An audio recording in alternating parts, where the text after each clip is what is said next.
జర్మనీలో first salary వచ్చినప్పుడు full happy. కానీ పే స్లిప్ చూసి షాక్ అయ్యారా?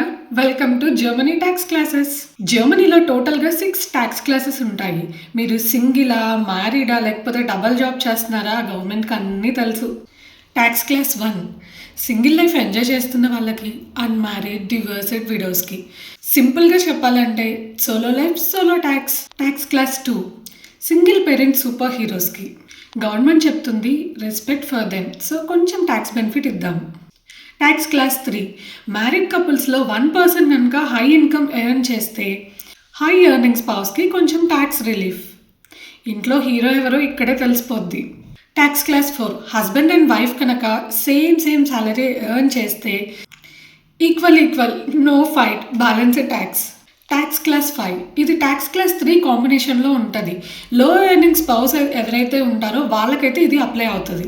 వాళ్ళు కానీ శాలరీ స్లిప్ చూసుకున్నారంటే నాకెందుకు ఇంత ఎక్కువ కట్ అయింది అని అనిపిస్తుంది. ట్యాక్స్ క్లాస్ 6 సెకండ్ జాబ్ చేస్తున్న బ్రేవ్ పీపుల్కి. ఇక్కడ ట్యాక్స్ డిడక్షన్ కూడా చాలా హైయెస్ట్. గవర్నమెంట్ అంటుంది ఎక్స్ట్రా జాబా అయితే ఎక్స్ట్రా ట్యాక్స్ కూడా. So correct tax class select చేయడం వల్ల మీ నెట్ సాలరీ మీద డైరెక్ట్ ఇంపాక్ట్ ఉంటుంది. మ్యారేజ్, జాబ్ చేంజ్ లేక ఫ్యామిలీ సిచ్యువేషన్ కనుక చేంజ్ అయితే ట్యాక్స్ క్లాస్ అప్డేట్ చేయడం మాత్రం మర్చిపోకండి. ఇలాంటి జర్మనీ టిప్స్ కోసం అయితే ఫాలో చేయండి. Bye bye.